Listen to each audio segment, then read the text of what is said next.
Hey guys, Matt from Five Dog Physiotherapy and Sports Injury Centre. Today I'm on this live video talking to you a little bit about how the muscles work to provide stability in the shoulder. I've got a couple of different shoulder joints here that we're going to use to demonstrate this. So this little video will be really helpful if you've ever dislocated your shoulder or subluxed it, or if you've had some rotator cuff pathology or a bursitis or shoulder pain in general. They're the kind of topics that we're talking about, particularly those unstable shoulders and people that are doing overhead and above head activity.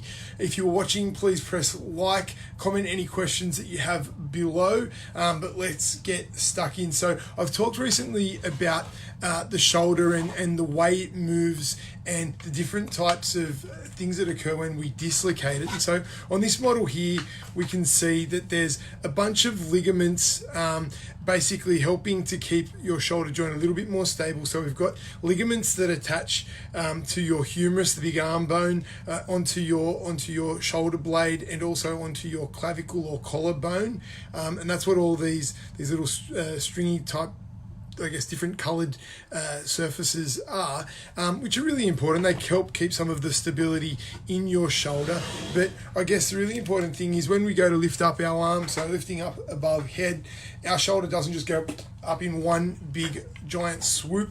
Basically, in the first 30 degrees of movement, our humerus will start to move, so our arm bone, followed by our shoulder blade. There'll be some rotation, and we get our arm up all the way.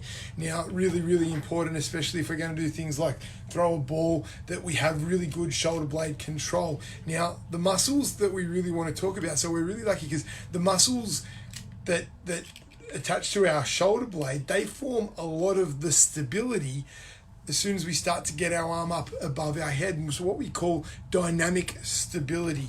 It enables us to, bowl cricket balls or throw baseballs or, cast rods fishing or kayak.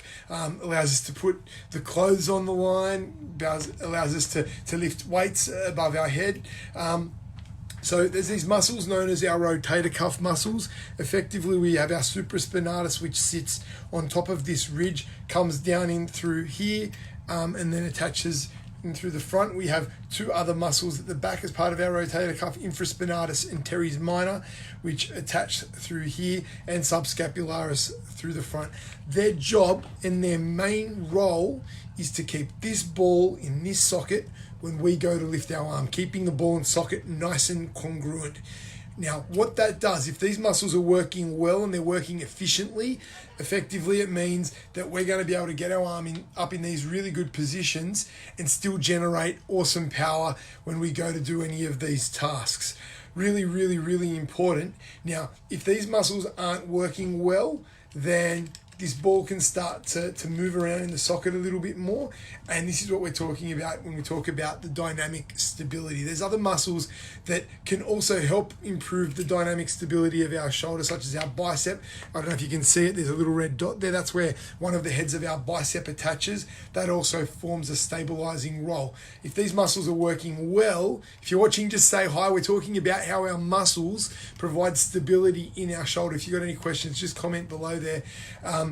So if our rotator cuff muscles are working well and keeping the ball centered in the socket, it allows our big muscles to then generate a lot more of the force when we go to do these higher end tasks. Now, we tend to lose this ability when we do injure our rotator cuff, and also when we dislocate our shoulder. And we have some people that have dislocated their shoulder and they've opted for conservative management. And a big part of that rehabilitation is to improve this dynamic stability and making sure that all our muscles are working and activating well, so that we can still lift our arm up above our head with good form.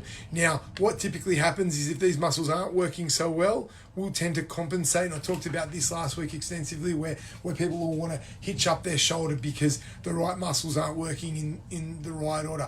I know there's a lot of information, really important. My guys are really amazing at talking you through this. If you do have a shoulder pathology, it's definitely worth getting the explanation and knowing which exercises need to be targeted.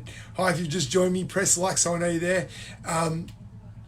if you are struggling with a shoulder injury, or if you've ever dislocated your shoulder and you wanted to find out a little bit more about this topic, we've actually got a blog, and that's attached to this post. It's called I've dislocated my shoulder. What should I do and how should I manage it? So click on that and you can get some more information. If you're struggling with a shoulder injury, and you would like some rehabilitation, or you just like to know what's going on and see if you actually do need rehabilitation, don't be shy, give us a call, 9713-2455. Alternatively, you can book online. Now, again, if there are any questions whatsoever, there's a lot of information to take in, but shoulders are complex joints, and it's really important that we do understand what goes on when we lift up our arm. Make sure you comment below. It's Matt from 5 Doc Physiotherapy and Sports Injury Centre here. All the best. Have a great day.